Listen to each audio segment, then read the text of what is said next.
our agent called and said that there's a Star Wars holiday special. And we got really excited because we thought this was going to be our annuity, that this holiday show would run every year for an eternity. So the people who wrote the special, and there were a bunch of them, were not science fiction people. They weren't Star Wars fans. I don't know if they all had even seen Star Wars.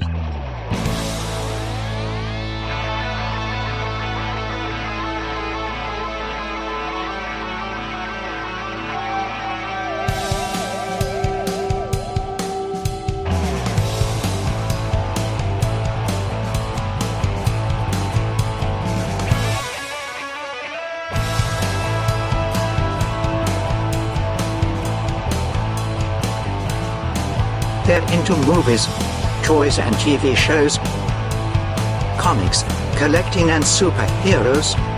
There's no end to the useless stuff they know. But don't call them geeks. They're just regular Joes.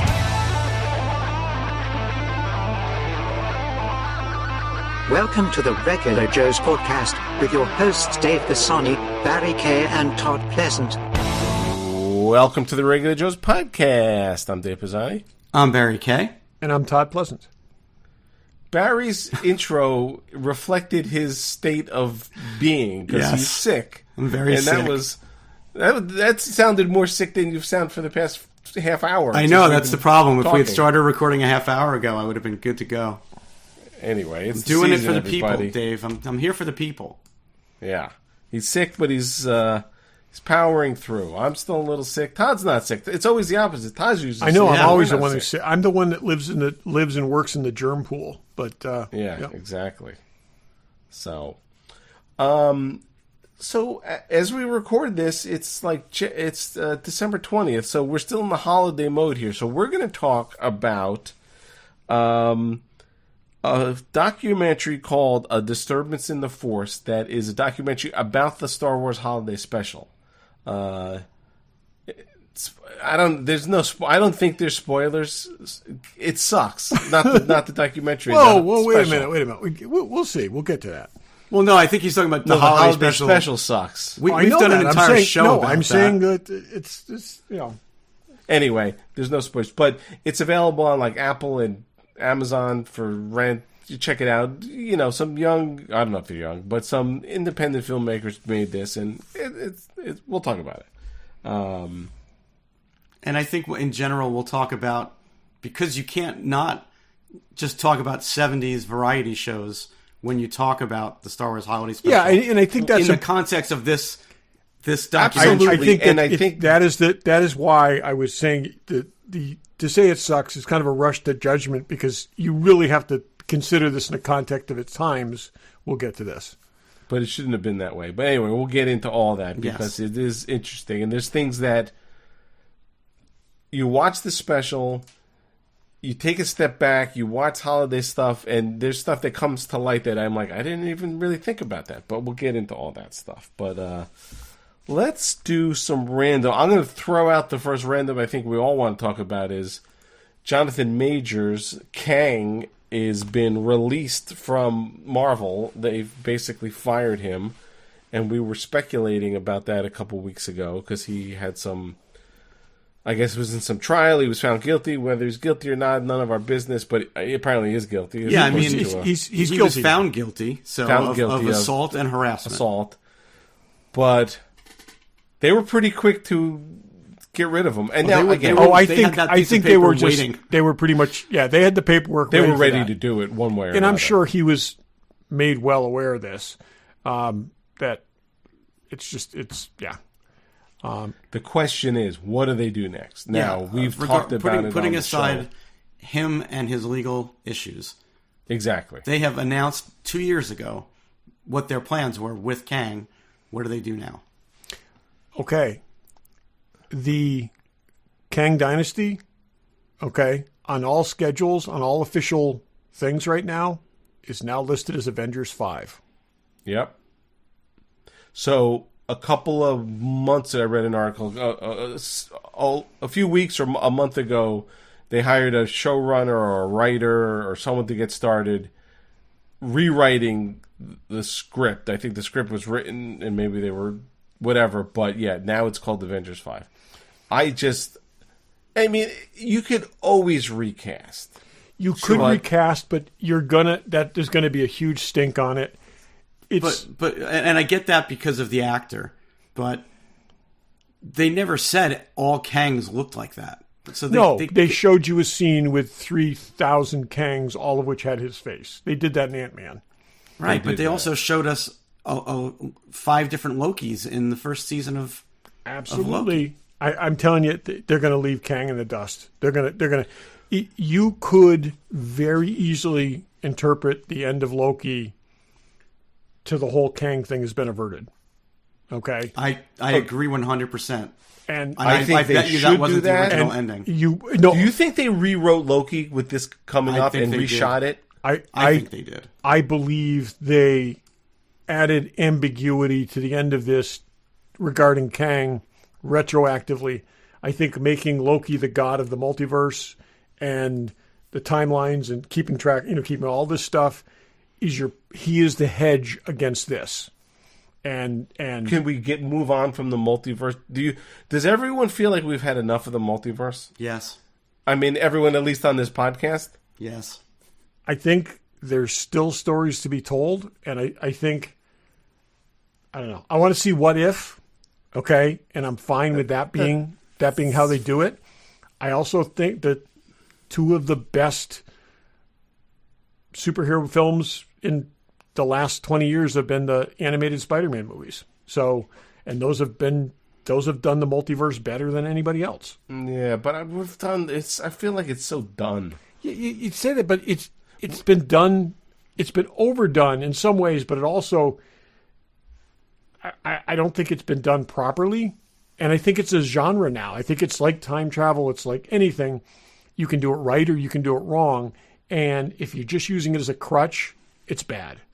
So I feel like comics used it as a crutch to sort of reboot, whenever they first start. When did they first start doing it? I mean, they've done it since the 80s, if not earlier. I don't know, probably the 80s. They've done it since the late 1960s. So yeah. So I feel like they used it as a crutch to reset the universe every 10 years. It wasn't a crutch when it was an original idea.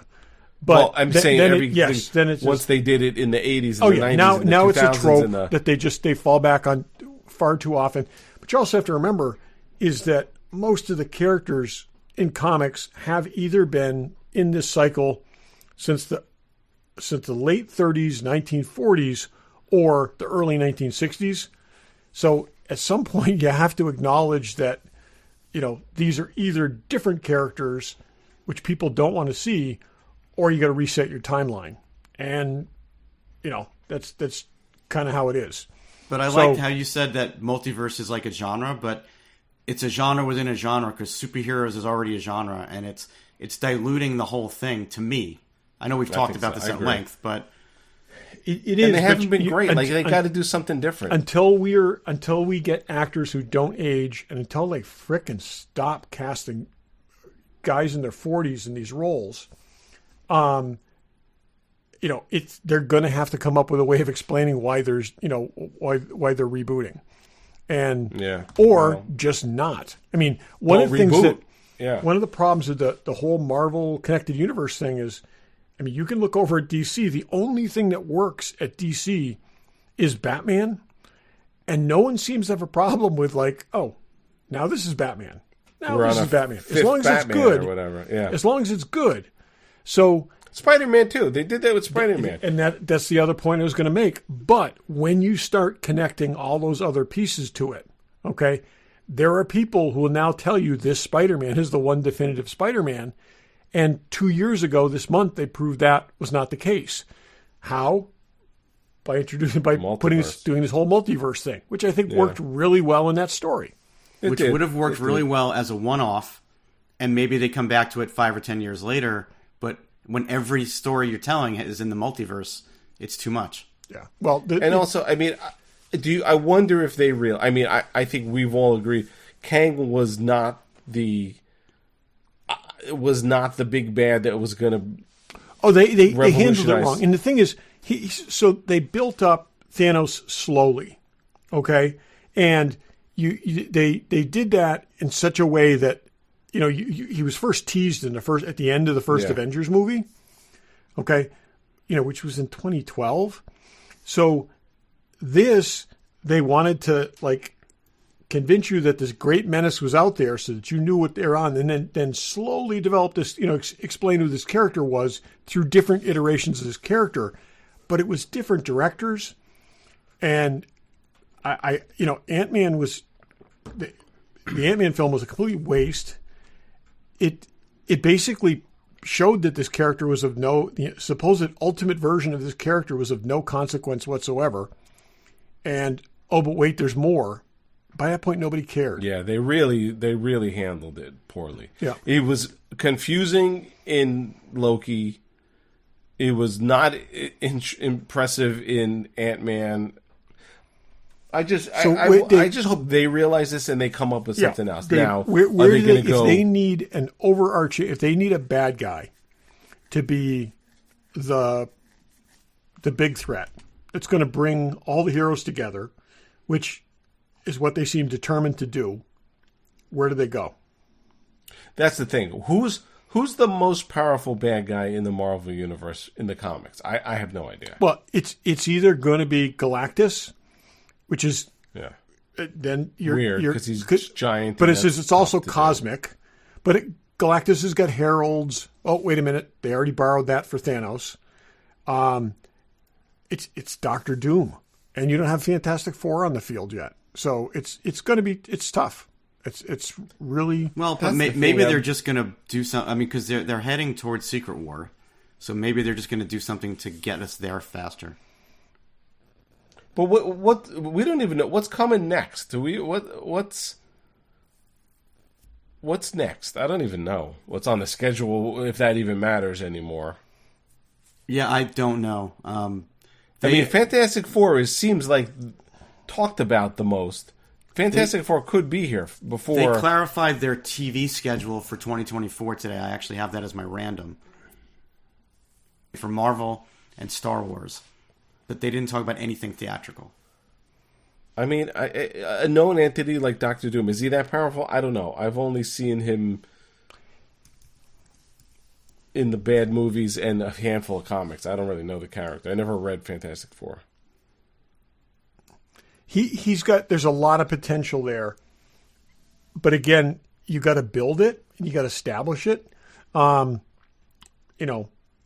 another giant guy from space is just like, okay. Particularly when you're taking Guardians off the board. And it didn't work in the Eternals. Boy, it did not work in the Eternals, yes. They got to really rethink their stuff. Yeah. And hopefully we don't get this build up to this character that just sucks. I mean, Kang could taint the next 5 movies if they stayed on track with that. And this is, we've talked about this at length before, but Marvel has a villain problem. Okay? They have never gotten this right. They have not. And Thanos was the best they did, and even to make that work, they resorted to a multiverse thing.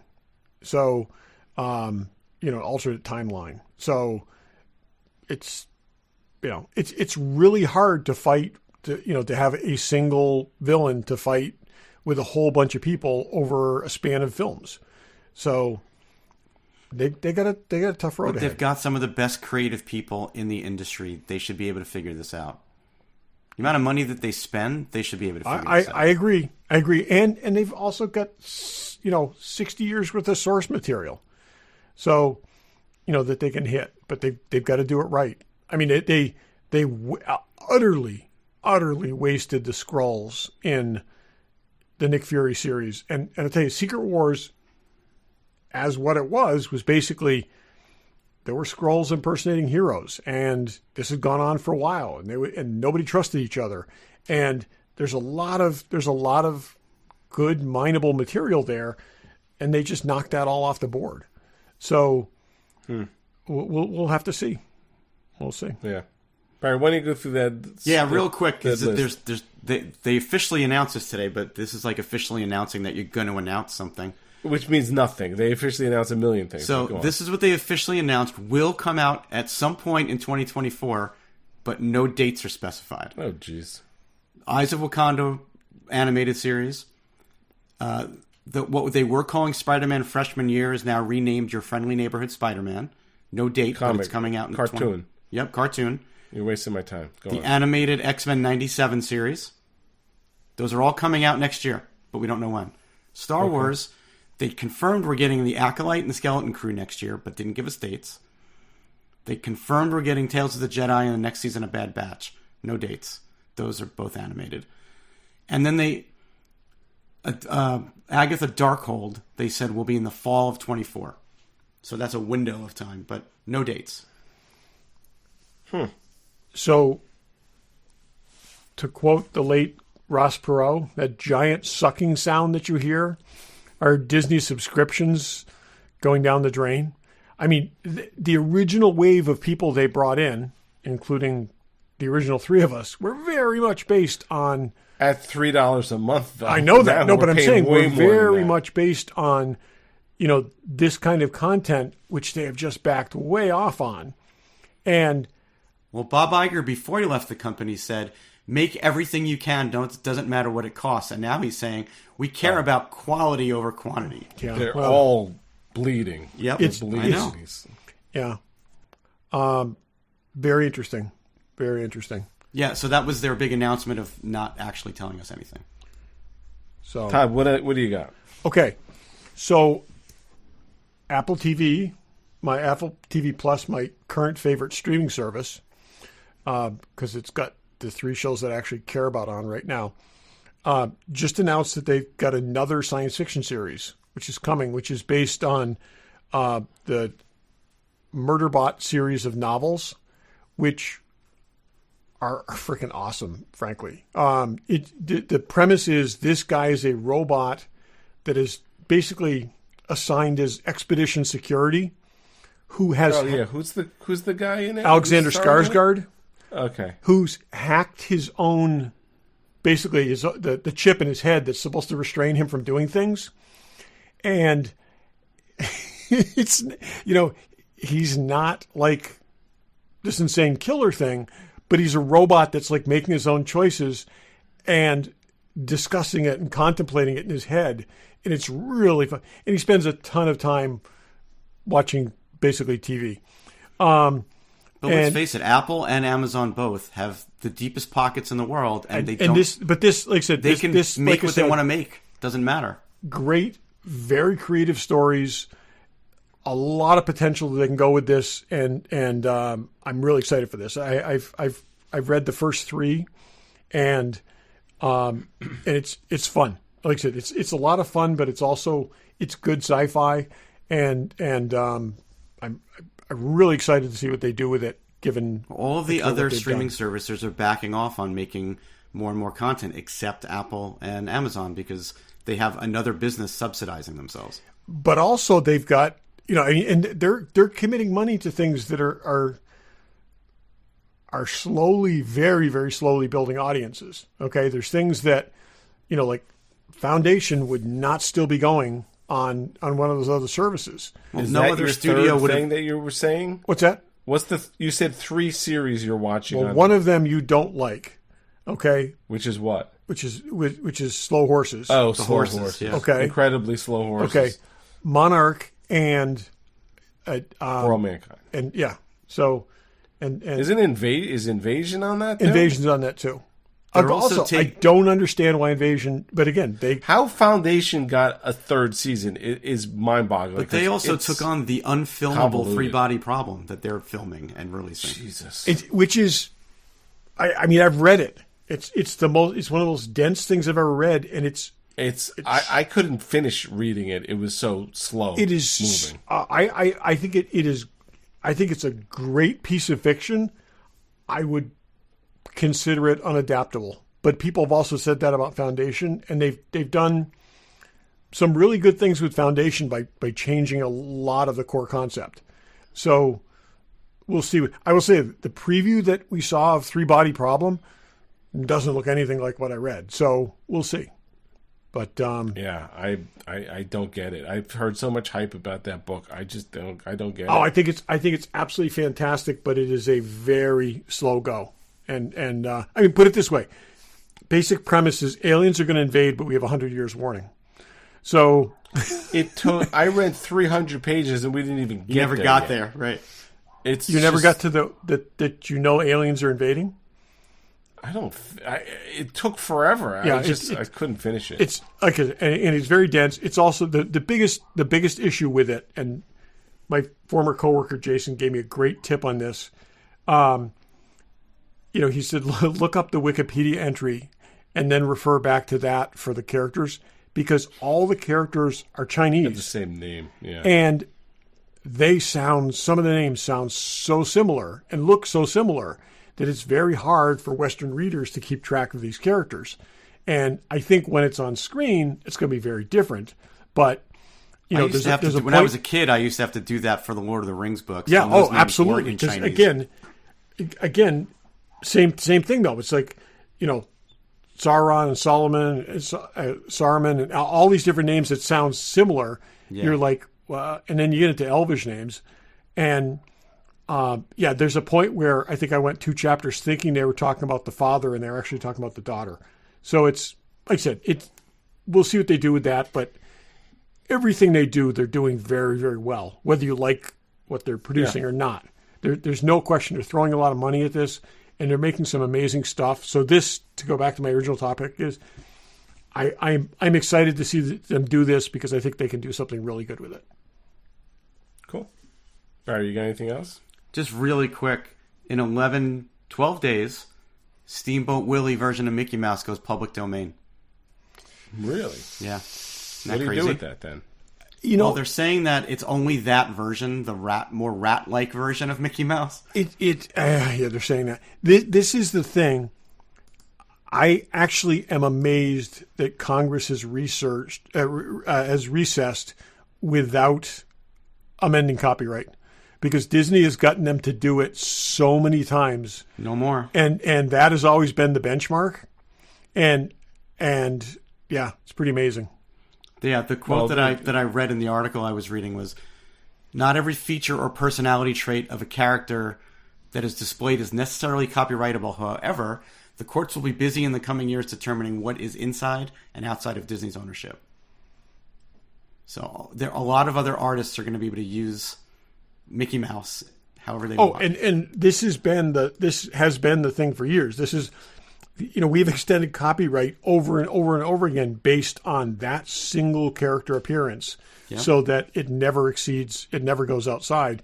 Debuted in 1928. It's taken, 100 years, 100 plus years. Well, a little less than 100 years. A little less than 100 years. Yeah. But yeah. And it was something like, 25 years when that debuted? Yes. Yeah. So they have been successful for 3/4 of a century to keep this thing under their So when I read that today, that just blew my mind. I mean, I knew it was coming, but I had forgotten. Yeah, but it's January 1st. That's amazing. You know what else is amazing? I'm sorry. Fanboy Collectibles. Woo! Lots of cool stuff. Hot Toys, the Batman Bat Cycle. Yes, someone pre-ordered that. Really, that's awesome. Yes. Doesn't have Batman also, yet, but hopefully he's coming soon. Yeah, I'm sure the Batman's coming soon. The Bat Signal, we haven't seen them do too many things like that. So the Hot Toys is doing a Bat Signal, that's too. Cool. To go with I like that. Yep. That's cool, too. Mezco 112 Fantastic Four, which looks very cool. Mr. Fantastic is all bendy. That looks amazing. That looks awesome.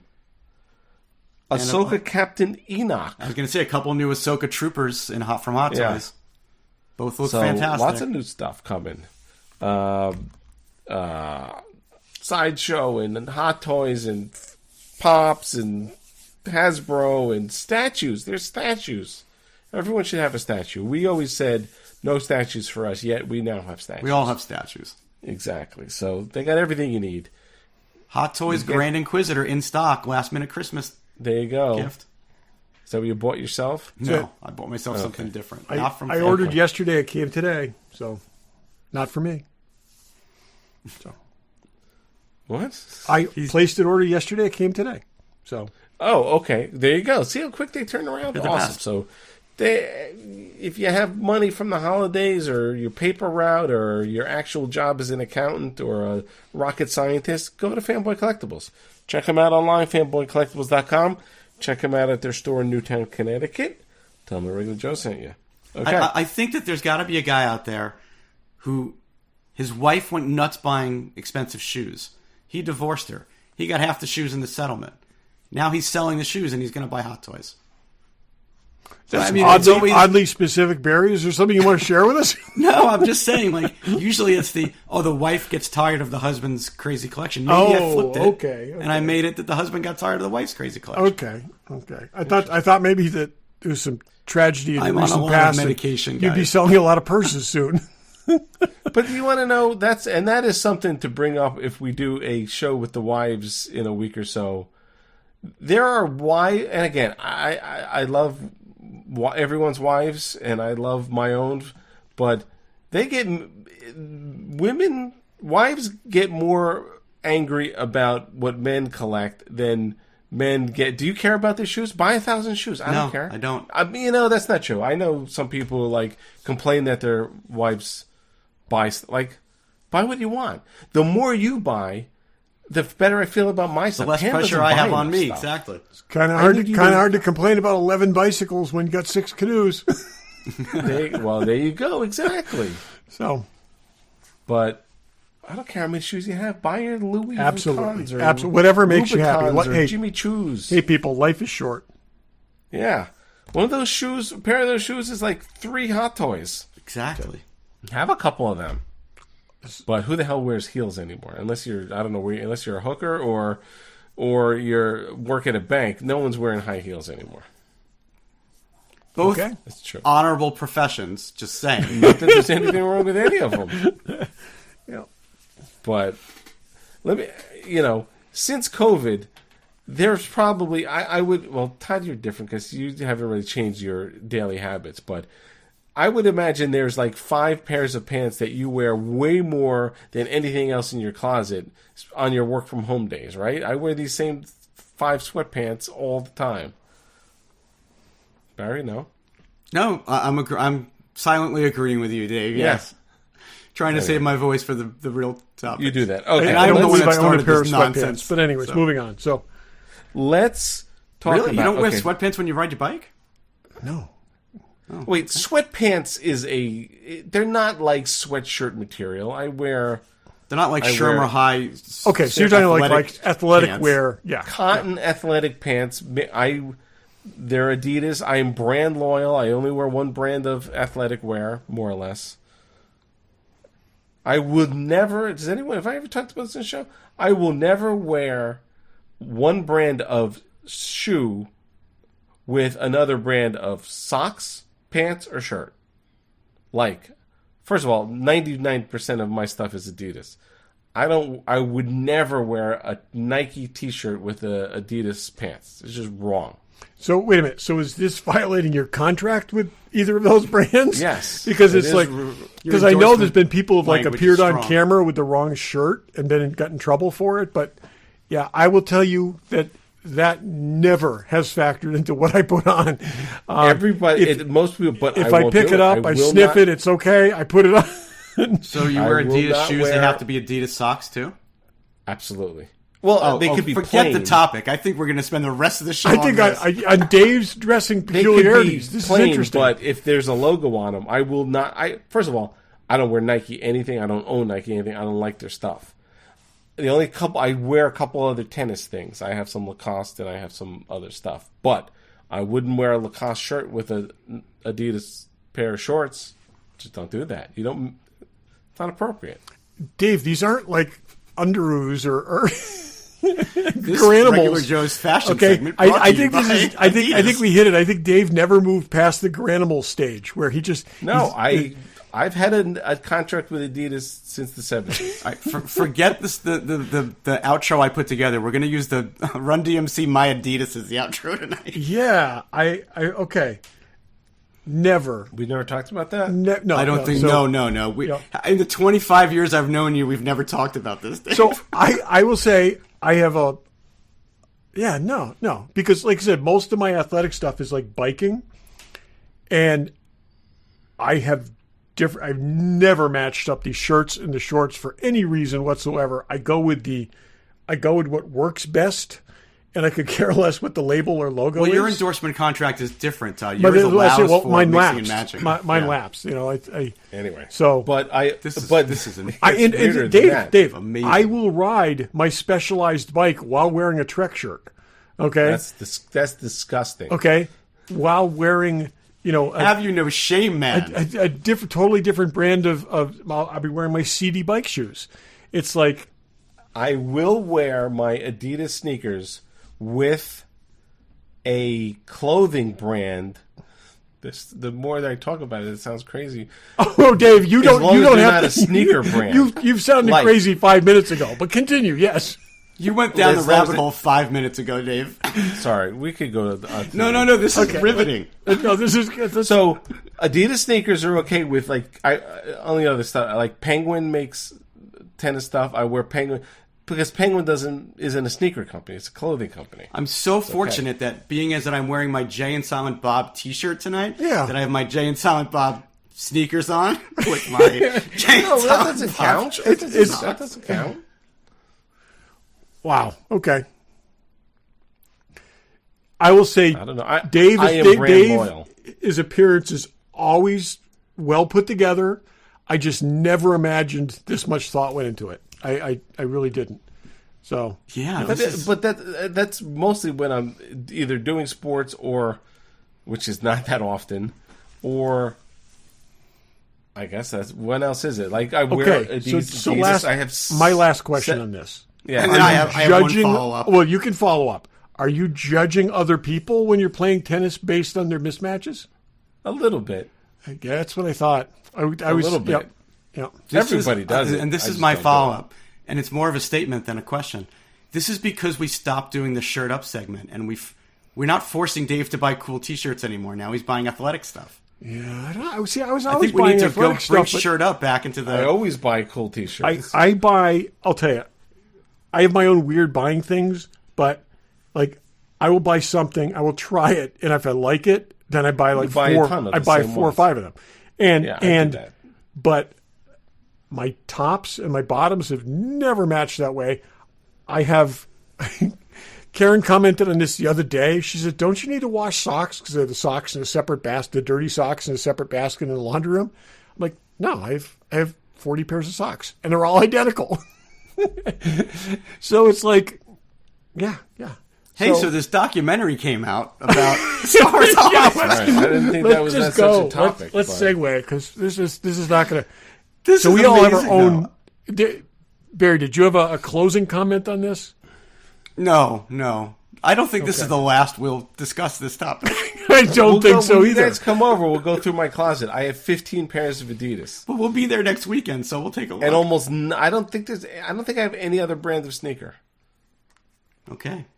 I have like Allbirds. They don't count though. I'm mostly a Skechers guy these days, if anybody See, cares. and I'm all about the hookah 1-1s. So it's yep. So Okay. Anyway, okay.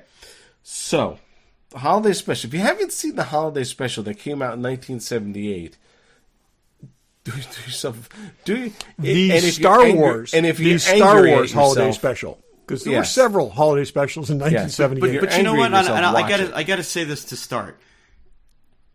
I watched this when it aired, and I forgot about it. And they talk about this in the documentary, which I thought was interesting, because it was probably in my early 20s when somebody brought it up, and I'm like, yeah, that was a thing. That did happen.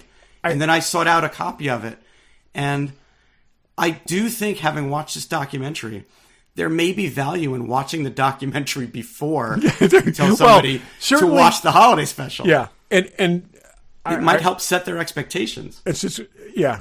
I will also say this: I had not seen the September 23rd, 1977 episode of Donnie and Marie since September 23rd, 1977. there is stuff that I remember in the holiday special that 10 years later, when I saw the holiday special, was not the way I remembered it. I had conflated those two things in my head. Interesting. In the intervening years, and because I remembered dancing stormtroopers, and I was certain there were dancing stormtroopers, and it was like, why do I remember it? Because that didn't happen. That wouldn't have happened anywhere else. And then we saw this thing, and this is just in his documentary. They show a clip from the Donnie and Marie, the first episode of season 3 of Donnie and Marie, and they do a Star Wars thing at the end, which I will say is very prescient because this is only not that many months after Star Wars came out. It was the summer of Star Wars. Donnie and Marie aired before the Star Wars holiday special. Star Wars holiday special wasn't until November. No. I'm saying right? This is the summer. Their show came out in September. It was very close to the summer of Star Wars.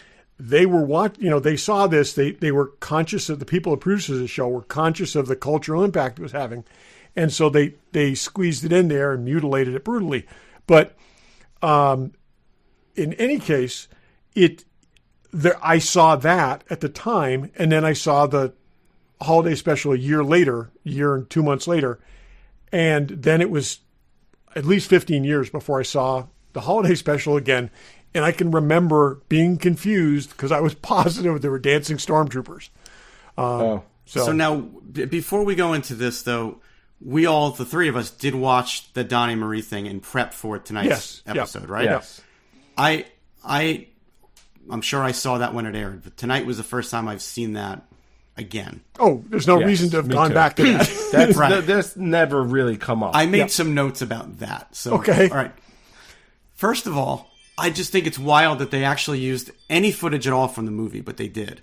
Yep. They showed a shot of Star Destroyers and a shot of the Falcon. The Falcon, apparently, in Donnie and Marie Land is Darth Vader's spaceship. Yeah. Which blows my freaking mind. Yeah. This thing makes less sense than the Star Wars holiday special. Wait. You don't think Chris Christopherson as Han Solo works? When he sings that funky song and he gets in the Apollo rocket ship and they blast off an Apollo rocket. What are these people? That's a whole separate conversation about the 70s variety shows. Red Fox. Here's two. I think they were teenagers at the time. They were. She was 17, and yes. So I guess he'd be 19 at that point. Yeah. Red Fox, Chris Christopherson, Paul Lynde. Don't forget Paul Lynde. Paul Lynde was on everything. Red Fox was playing. I had to write this down. Okie Ben Okie Finoki. Exactly. So now I will say this. Okay, Donnie's Luke Skywalker costume. The boots had heels. Yes. Donnie was wearing heels. Well, I just got to point one thing out though. One canonical thing. Brother and sister. Okay. They had that right years before anyone else did. Luke and Leia, brother and sister. I guess. Okay. That's the one thing from there where when I watched it, it was creepy because they were brother and sister, and I honestly thought that at the time my 14-year-old head that Luke and Leia were going to hook up in the end. Okay, never any question in my mind, and it was like, oh, okay, they're brother and sister. That's weird. Did you recognize who they had do the voice of Darth Vader? Who did the voice of Darth Vader? It's Tony the Tiger. That was Thurl Ravenscroft doing the voice of Darth Vader. Is that right? Yes. I recognized it. I didn't know what it was, though. I thought it was the show announcer. It because I'm like, that voice sounds familiar. It's the guy that did Tony the Tiger. Some of the things that are in the documentary, sort of tie into all this. In between Star Wars and Empire, at least for the first couple of years, anything went. Anything to keep the Star Wars name out there. And the last to say the last thing about Donnie Marie, maybe not, but it explains the holiday special in a way that no one has been able to in the last 40 years. Okay, it's like because this was the standard. There is no question in my mind that people saw this Donnie Marie thing. Somebody involved in this thing saw the Donnie Marie thing and said, "That's what we've got to do." I mean, this is two complete. This variety show industry is completely separate from the music, from the motion picture industry. Absolutely. And they were given, talk about that in the documentary. And they weren't precious about Star Wars. And that was it. It was too early. Yeah. They weren't precious about it. Yeah. And I do think, a couple of the things they say, like, these variety shows, there was no VCRs. They never played in reruns. There wasn't a rerunnable thing. Right. So they were unforgettable. And I got to say, we grew up with this crap. I mean, we watched all these things, I'm sure. But when we really saw the holiday special in our collecting life that is now, or within the past 25 years, I never referenced back to, that's just like the holiday specials, or the specials. Oh, yeah, that's why I'm saying it really they were not does, in your head. It puts it in a you context. hold it to a higher standard. This documentary puts them in the context. And in fact, that heavy dude with the blonde hair wrote on Donnie and Marie. Yeah. This guy, Bruce Falange. Bruce Falange wrote on everything. He wrote on all that stuff. But he was credited on this episode of Donnie and Marie. Yes, yeah. But think of Carol Burnett, all the Bob Hope specials. All that was big stuff back then. Everyone had a special, and they were all they were horrible. Exactly. But they say something in the documentary though that really made me think about it. Lucas is now in the process of pre-production on Empire. He's putting all his own money up to make Empire, and he's got people telling him, in 3 years, nobody's even going to remember Star Wars. He doesn't know that that's not going to be true at all. He's willing to do anything to keep Star Wars in a year after it came out, to keep it in people's, and he also top got of a mind. he also got a good check for this. So not a huge check, but he got a check for this. We're jumping all over it, which is fine. I was staggered by the amount of money this special cost. Did you hear the price? Yes. $1 million. $8 million. Yeah. Star Wars' original budget was $9 million. Yeah. That's ridiculous. Well, they also say that at the very inception of this thing, they were thinking of, the writers anyway, were thinking of it as an annuity, like it was going to be the next Rudolph the Red-Nosed Reindeer, and it would air every year. It would air every year. Point. Yep. Because again, they had Little no did idea. they know. And there were people involved in the production of this who had never seen Star Wars. And you got to remember too, at that point in time, you couldn't just say, "Oh, well, I'm going to go out and rent Star Wars, or I'm going to buy a copy of Star Wars." Okay. Yeah. If it wasn't playing at that moment, okay, you weren't going to see it. If you hadn't seen it, you weren't going to see it. Okay. So, I'm sure if they wanted to arrange a screening for everybody involved, they could have done that. But I bet you a lot of people involved were never even in the same room. So it was very evident. I mean, Lucas was involved and then stepped back. But Lucas also brought in a director that he trusted who left after 3 days. Right. Yeah. Yeah. And it was left in the hands of a woman named Mickey Herman, who was the Lucasfilm liaison, who by all accounts is interviewed in this documentary, and by all accounts, this is her fault. Yeah. She didn't raise a flag back to Lucasfilm at any point where she could have. Barry, though, you say that, though, but did they go in with the expectation that this was going to be somehow better or different than every other one of these Christmas specials? And I'm not sure there was a signal to raise a flag there, because but I think this there looks was, like right? everything of that era. Okay, we collectively have made Star Wars a bigger thing than a whole lot of these people ever realized it was.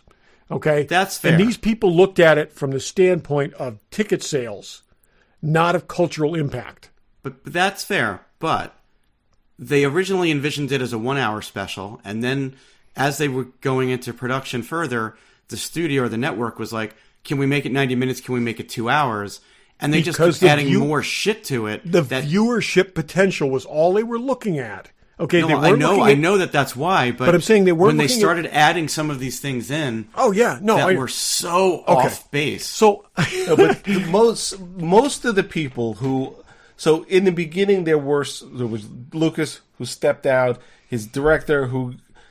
This was left in the hands of the people who make variety shows and specials, and I guarantee, if you were to go to them and say, "We're going to make a special about Star Wars, or we're going to make a special about Jaws, or we're going to make a special about Chinatown, they would have done the exact same Case in stuff. point, right now, if hired the same people. If you went to the people making Survivor and said, we're going to do a Star Wars themed reality show right now, okay, in 30 years, it would look just as horrible. Okay? It's like... No, but they were doing a formula. No, but I'm saying, this is what I'm saying. These people work within certain... These people who worked within a certain set of parameters were handed a property to adapt to that set of parameters. And yes, Lucas should have had somebody much more tightly reining in this, but I don't imagine... I think a lot of the people even working for Lucas at that point had no idea the cultural impact that Star Wars would ultimately have. I think that's all true. What I find really interesting, though, is that they hired variety show writers to write the variety show portion, but then they hired like other people to write the songs and the insert pieces, like the VR headset thing where Grandpa's having sex with Diane Carroll, or the cooking segment. Right, so, but the other thing I just wanted to mention, because I looked this guy's credits up. So then they bring when David Acombo leaves, they bring in Steve Binder, who's the new director. Directed the Elvis comeback special in '68, like He's one a of variety show the director. greatest variety shows. He did the Barry Manilow show, Seals and Yarnell, Christmas at Disney World, the Mac Davis show. Like he was the variety. They parachuted show this guy director. onto a moving train. Yeah. Okay. And that's what happened. And he couldn't edit it. Well, that was what I was just going to say. But then he has to leave, and he leaves the editing in the hands of the people that wrote the songs and had never edited I don't think anything. editing would have helped this thing at all. I'll tell you my favorite quote from this entire thing. I wrote 2 quotes down, but my favorite I quote... bet it's the same quote that I put at the end of the outro. Go ahead, go. My favorite quote from this entire thing was the guy from Jefferson Starship who said, well, Grace was in rehab. Yeah. It's like, why the hell would you agree to this? You know, Grace was in rehab. Yeah. So that wasn't my favorite quote. Is yours the Kevin Smith quote? No, it's Lenny Rips, who's the guy, one of the writers. Yep. And it's, if you listen all the way to the end of the show tonight, you'll hear him say it. He says, and he was a writer, sometimes the magic happens, and sometimes it's the Star Wars holiday and that's special. the last quote. I have that written down beautiful. too. And sometimes it's Star Wars holiday special. But when you look at this, go ahead. So here's a Star Wars holiday special that had B. Arthur, Art Carney, Harvey Korman. Okay, makes no sense. Almost had Cher. And almost had Robin Williams. Raquel Welch. Almost had Raquel Welch. And Raquel Welch. And almost had Robin Williams. And all of that would have been appropriate for this format. But then you look at Donnie Marie. Again, take the Star Wars out of Donnie Marie, and we can analyze the whole however many 78 episodes of Donnie Marie. But here are teenagers with Red Fox. Now, first of all, Red Fox back in the 70s did stand up and was some of the dirtiest stand up ever. And he's on these Mormon teenage shows. Chris Christopherson, who's probably drunk or high, or sorry, Chris, if I'm wrong. Singing a love song with Marie. The only reason he was on that show probably because he wanted to bang Marie. I mean, come on. His wife and daughter were there too, though. So what? Do you think that stopped someone in the 70s? But anyway, it's just the out of context. Like, we're getting these stars. Like, where'd you come up? Red Fox. And did you happen to watch all the way to the end of the Donnie Marie show when they showed what was going to be on the next week's episode? Right. Yes. Wizard of Oz. That was the kind of. So those were the kinds of people they had on. Same thing. Do you know what replaced? Paul Lynde's on everything. Do you know what replaced? But it was Lucille these Ball shows? was going to be on the next week too. Okay. And Paul Williams. The immediate successor to these shows were things like The Love Boat. Okay. Okay. Where all these people, they just kept signing up the same people and just putting them on these shows where they had serial guest stars. Now they were acting though. No, but what I'm saying is it was the same thing. It was a gig. Okay. All these people were doing this to get a check, and they were doing whatever they got signed up for. And that's the crazy thing. And I do think, they showed the B. Arthur. So I'll comment on that in a second. But so B. Arthur's on. She's on Maude. She's on. I don't think she was even on Golden Girls at the time. That's the 80s. Right, But, the 80s. So she's an actress. She's a comedic actress. But like everyone in Hollywood, they're not only one thing, and they wanted. So she wants to do something like this so she could sing. Who the fuck wants to hear Maude singing a Star Wars show? Like, what the hell? What is that about? She'd actually been an actress for a long time before Maude, and part of her career included singing. Okay, and a lot of people just didn't realize that. That was her. That was and what that's she wanted what to she do. wanted. Why she wanted to But this be is on the this, part but- that I don't get. And I understand much more better now after the documentary and after watching some of this other stuff. This is what variety shows were like. But you're targeting this one at young kids. Why do you put B. Arthur and Art Carney on this show? And again, that's what I'm saying. This was also filling 2 hours. And 2 hours normally occupied by Wonder Woman and the Incredible Hulk. Okay? Yeah. Okay? I loved how they said that, no disrespect to our beloved Art Carney, but that he was drunk in the afternoon. Oh, on my this God, yes. set. Like, they said that he filled up the shower in the trailer Filled with his alcohol. shower stall with ice. There were I've heard stories about a lot of people. I think I've told some of them on this. Like Lee Van Cleef had to be set up on a light stand to stand up. He was on some show where he was a karate guy, and they just dubbed his voice in later just to prop him up on a light stand. Well, and they calculated this out in the documentary, but you think about it, it's a 2-hour show, so probably about an hour and 30-ish minutes when you take the commercials out. 9 minutes and 11 seconds of it had no discernible English dialogue. And this is what I'm saying. It's like, so I think for all these years, I've been plagued by the question of how did this happen? I came out, and that's one of the things I think. There's I have a few criticisms of the documentary, but one of the things I came out with a complete understanding of how this happened and why this happened. And yes, I agree with you there. And they did a great job of conveying that. This was normal operating procedure. This thing was textbook by the book, what they were doing at the time. It just was completely misapplied to this. What I would say, property. though, I think that they took that and pushed it even further, because there's some stuff in here that is even more bizarre than what they were doing on these things. Okay, that virtual reality headset thing with Grandpa Itchy cannot Barry, be explained. what else do you do with a geriatric character who doesn't speak? Okay, but you're putting Grandpa in the middle of the living room VR watching porn. VR porn. Yeah. It's like... But the fact that they predicted VR porn back why in this 78. woman was not in a Wookiee suit, I do not understand. Yeah. But it makes no He's sense. watching so he is just like an old Wookiee dude with a human fetish? I mean, what the hell? Why not? But who? Not that there's anything wrong with that.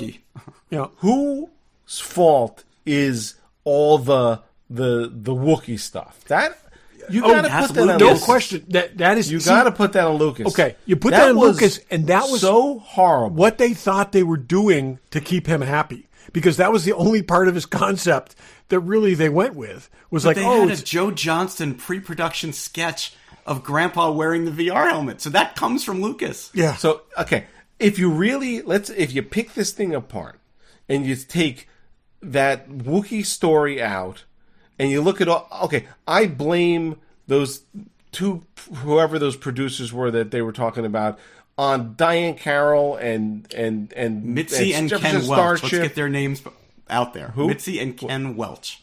Yeah. And B. Arthur and Art Carney and Harvey. Okay, fine. Lucas is probably the worst thing in this thing is all the Wookiee stuff. Lumpy and scratchy, and the porn, and the horrible costumes, and the heads with the row. That's all squarely on his shoulders. The fact that they couldn't afford. They'd spent so much money they couldn't afford a set for the final scene. Yeah, exactly. So they just lit where's all those load of Wookiee candles, masks, though? You know, where'd all that stuff wind up? There's a lot of Wookiee masks. Yeah, I think I know where some of those Wookiee masks went. That's their fault. Oh yeah. Oh, there's no question. Well, that was his original fault. concept. That's Lucas's fault. Yeah. That was his original concept. Yep.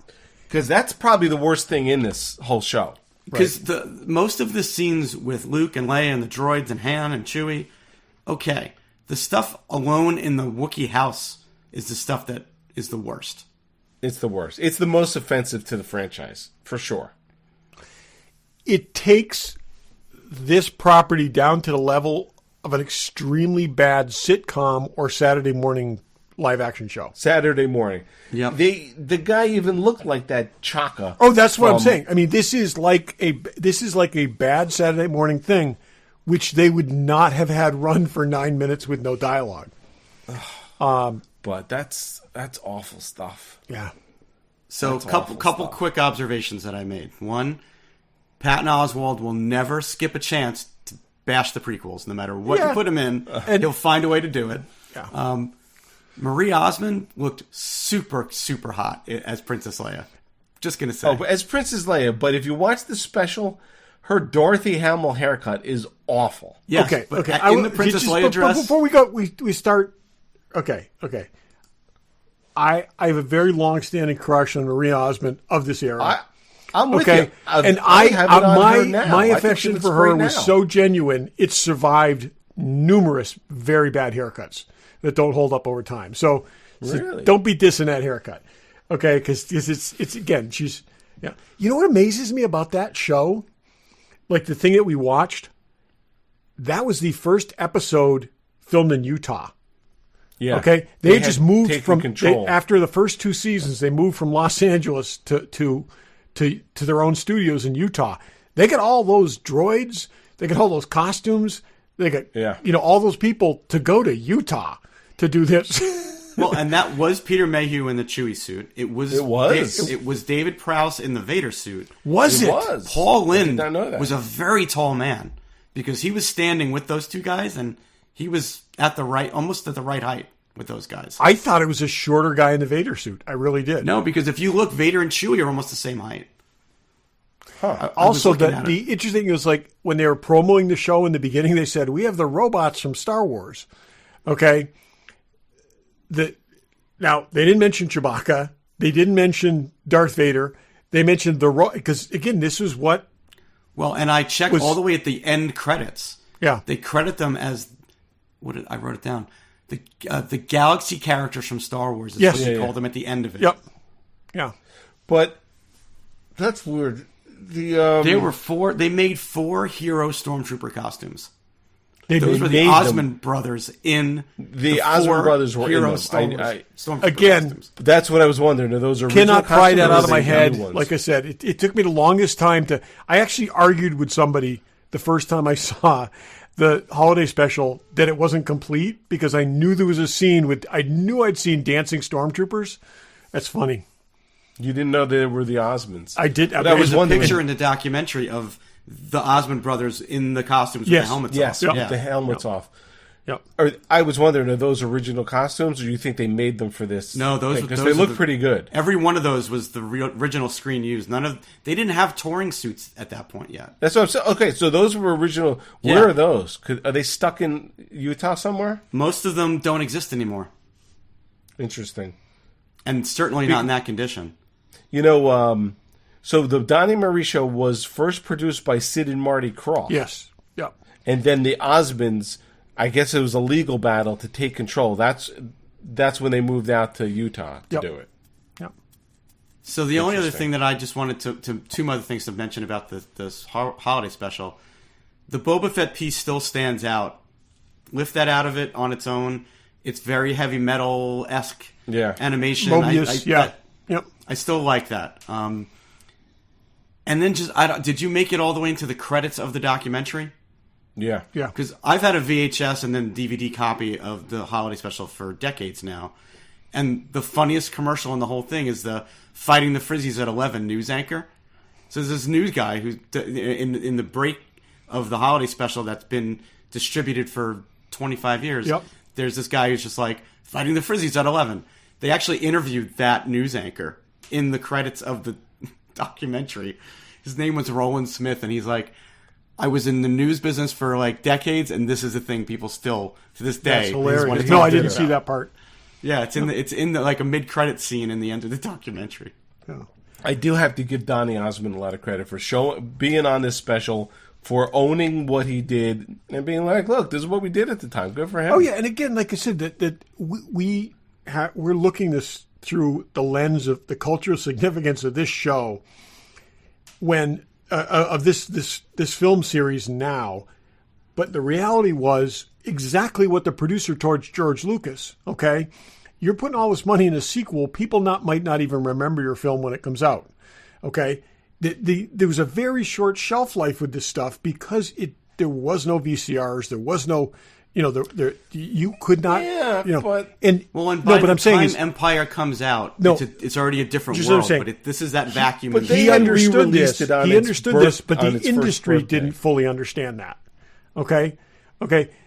Remember, this was the biggest movie since Jaws, as far as they were concerned. Okay, and Jaws wasn't built to build on it the way this thing was. Okay, you didn't do a Jaws holiday special. Okay, this was a completely different animal, and there were all these different elements that appealed to kids, that appealed to adults, appealed to young adults. That again, the marketing guy, I think probably is Charles Lippincott. Yeah. Okay. Yeah. He probably needs a lot more, credit than anyone's even ever given him.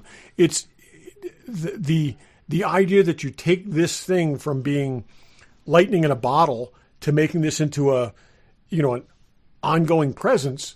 Well, there ought to be a documentary on him. Yeah. Oh no, I'm saying that. But what I'm saying is, 76. It's like, we're used to we're in a franchise world right now. Okay, that was not a thing at that time. You laughed at things. People in Hollywood laughed at stuff like Planet of the Apes. Okay, it was and it was just okay. Churn another one out. Make 50% of what you made last time. Spend 50% of what you made this time. Turn another one out. It was a completely different world, and this was one of the hazards of navigating that world.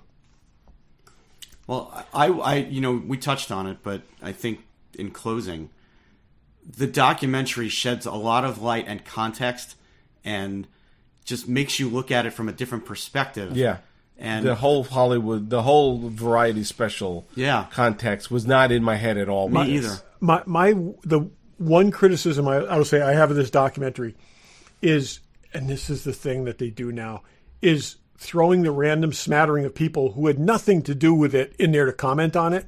Yeah. Okay. Like Bobcat Goldthwait. Again, like I said, some of the people you could have gotten. You need people, but I think Kevin Smith made sense because Kevin Smith can basically speak for a whole generation as far as geekdom is concerned. But like some of the other random people, it was like, I don't think Gilbert Gottfried added to this. Not at all. I didn't get that at all. It's like but that's the way they do these things now. Okay, it's true. So it would have been just as good if they only had the people that worked on it, or that were involved. If they'd had enough of that, and then maybe a few commentators like Kevin Smith, and then maybe Patton like Oswalt. One or two what was the point? Okay, it was like. Yeah, these are people who are like, some of them are like known as Star Wars fans, and that's what I'm saying. Like, seriously, you have a couple people. Like Weird Al made Yankovic, sense. He's at least done a few Star Wars songs in his career. But he also did that thing, and he did the thing with the Star Wars holiday special in Weird and Nerdy, right? So, anyways, Kevin Smith, very towards the end, had a quote that I thought was pretty much kind of sums up where we are right now. This is when you have a bunch of people who love something and take it into their hearts, they claim it. When those things don't behave the way they want them to, we become a culture that can't handle that. Yeah. And that is, this is almost the first manifestation of that. It was like it was the first time I looked at it and like, I thought I understood what Star Wars was. I sat down and I watched this thing and I'm like, oh, because I felt like it really kind of cheapened it and it made it less than what it was.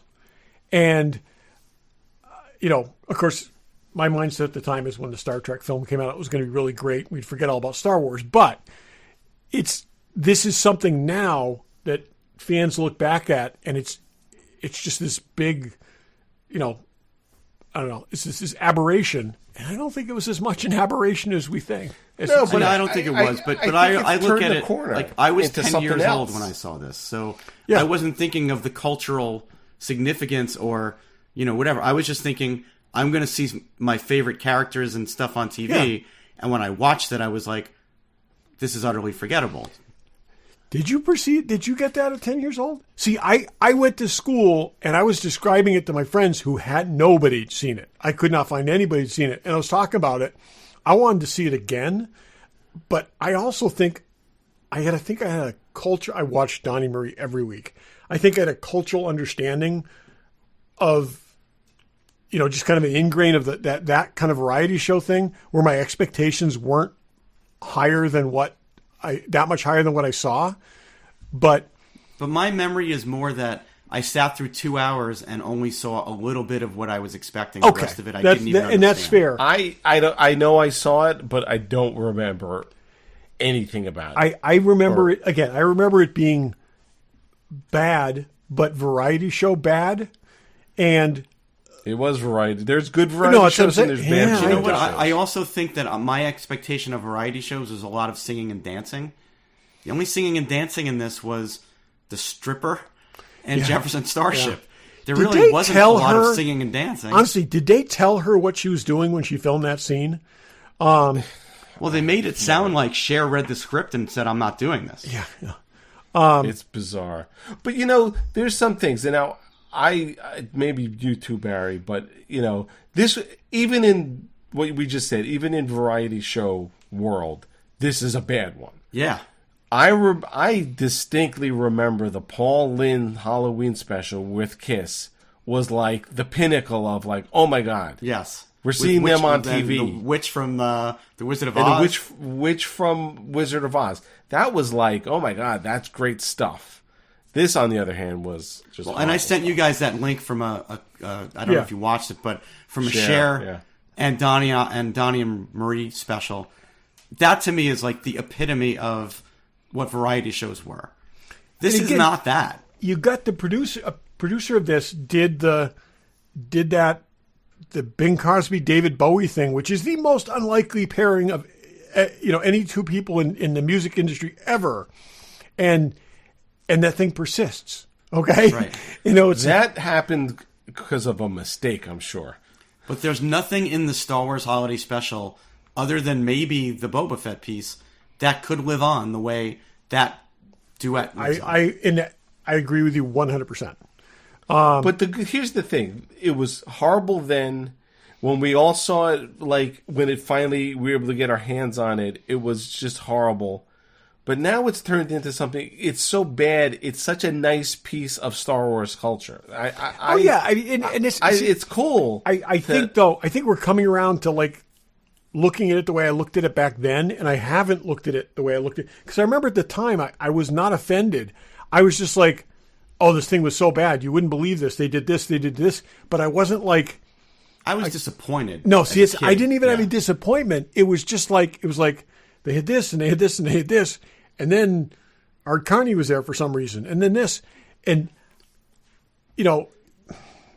Leia singing, like how stoned Leia singing. They didn't go there, but no, they didn't. But and when I say disappointed, to have something so horrifically bad, different than The Last Jedi, just so bad. Yeah, but disappointed because again, I wanted more of the characters from Star Wars and less. But what would you have gotten them to do? I have no idea, but I almost think you were never getting. So anything. I almost think them doing variety numbers would have been more entertaining than oh my God. 9 minutes of unintelligible Wookiee banter. What we wanted was the Guardians of the Galaxy Halloween special. Yes. Right? Something you take the like characters, you use the characters in kind of silly ways, but still it plays into the holiday and thing. There's a story. Well, that was this. It just didn't hit the mark. No, but what I'm saying is, but that's what they had the sensibility today to do with their IP, with their characters, not leave a mark, okay, but have this thing that fits in right in between the stories. That's what we wanted, and this is what we got. But we got Han bringing Chewie home for Life Day. Yeah. And you know what? Honestly, if that had been the special, with some of the singing and dancing in between, tight hour, that might have lived on. If they had done, I don't know about like that. 5 animated bits, including Chewie and his family and Chewie and whatever. If they had done interspaced animated bits with the silly live action things, and the animated bits were on the level of the Boba Fett thing, I think this would hold up a whole lot better. They could have done a million things if they had those Wookiee characters actually look better and not be completely embarrassing, and they just had to rescue him back for thing and then throw some singing and dancing in the middle. Fine, but now let me ask you this question. We'll wrap this up on this. After watching this documentary, do you feel the holiday special is better or worse than you thought? It is never good, but after seeing this, do you feel like you think it's better or worse? I think it puts a context around it that allows me to hate it less than I do, or think less of it than I do. I don't think I ever hated it. I've never taken it as a front. I've never understood it. And I think this documentary reattached me to the framework to understand it. And so I don't think, like I said, I don't think disappointment for me after seeing the documentary is there were a million things that could have happened to make this better, and not a single one of them did. Yeah, but none of the... My viewing experience of this documentary maybe... So Pam was watching most of it with me. She's never seen the holiday special. And I'm like, she's not going to pay attention to this. And she totally paid attention because she's like, art? What? Art? What? So seeing it through someone who's like, almost are like, what the hell are these people doing?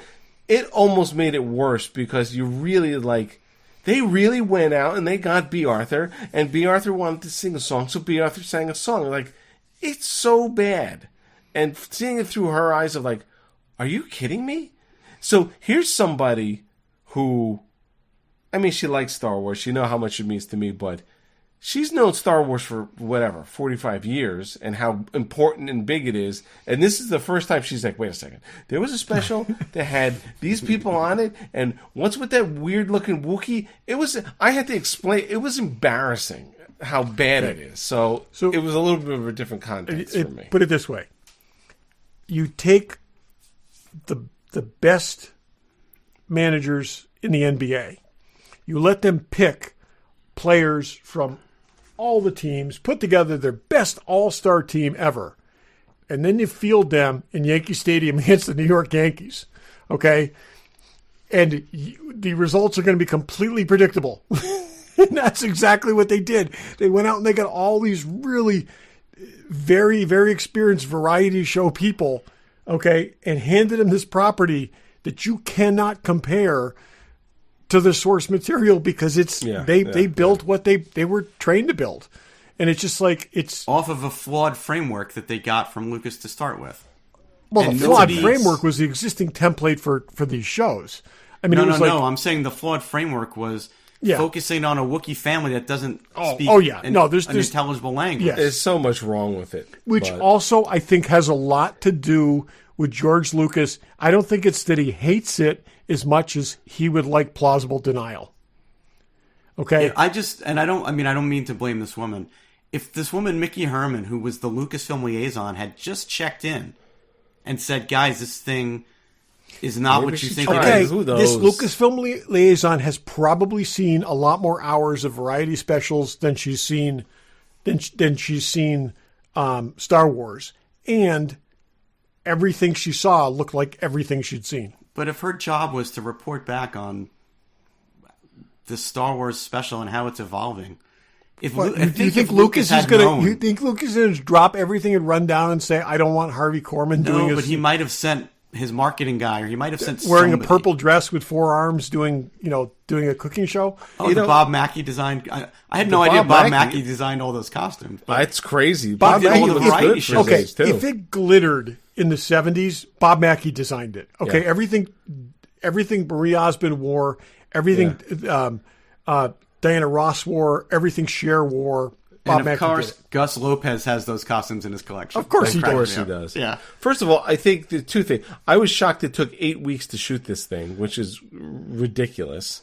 Second thing, I think we have to unpack Todd's love for Marie Osmond the way we unpacked my Adidas issues. Sorry, okay. I'm not saying you should apologize for I had it. a I just thing wanted to hear more about in it. the 70s, I had a thing for... All right, who did you like more, Marie Osmond or Sheba from Battlestar Galactica? Oh, definitely Marie Osmond. She was a lot... Come here. She was like Really? 3 years older than I was, okay? Yeah, no, she's You know, supposed to be I also probably dated 2 or 3 girls with strangely large teeth just because of that thing. But anyways, yeah, she, like I said, she yeah. So... I'm glad this documentary exists. Yeah. I think they I'm did a glad good the job. holiday special exists. It doesn't have to be good. It's fun. Yeah. You know what I dug out of the closet tonight? When we did our drinking episode, listening to or watching the holiday special, and in the middle of the show, I bought the Jefferson Starship single on eBay. Oh, jeez. While we were drinking. I Here it remember is. that. Oh, boy. Yep. God, like that's this- Well, just... that's enough of this. See, but again, that was a home run.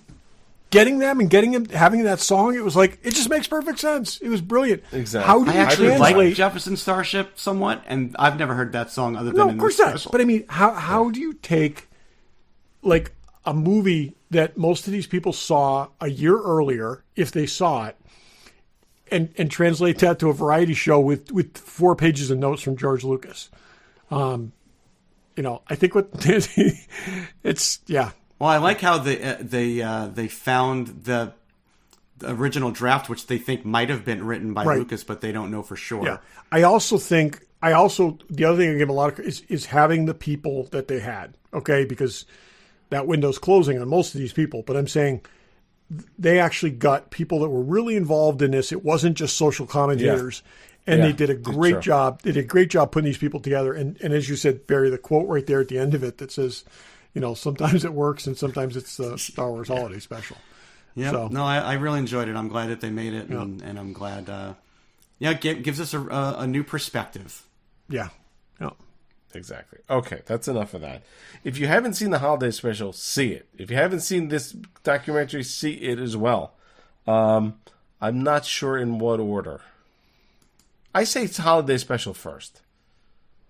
Yeah, I mean, you'll see things in the documentary that can you really spoil the holiday special? But No, you can't. You can't. I see the holiday special first, and then go to the. documentary. and then when you're perplexed, then watch the documentary, and it'll shed some light. Yeah.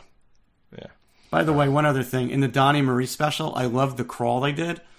They set up this special by talking about that the Empire is going after patriotism, cleanliness, thrift, and good dental hygiene. Good dental hygiene, which was the stock joke with Donnie and Marie. It was just like, you know, they had better teeth than anybody in America.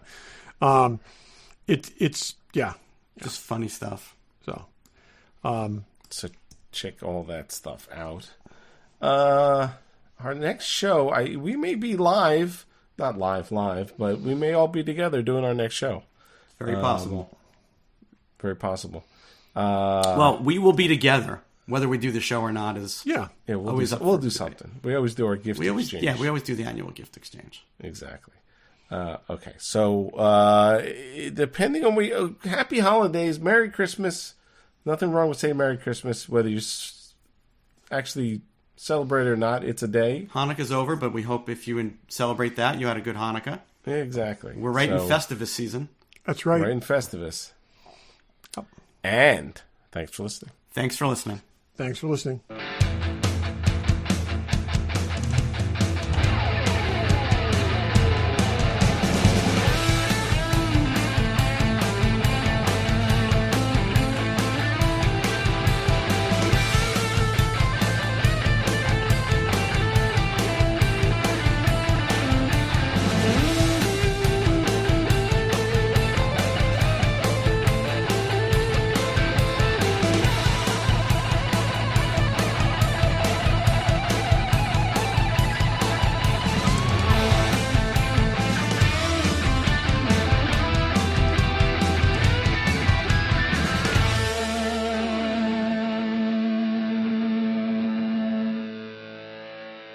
sometimes the magic happens, and sometimes it's the Star Wars Holiday Special.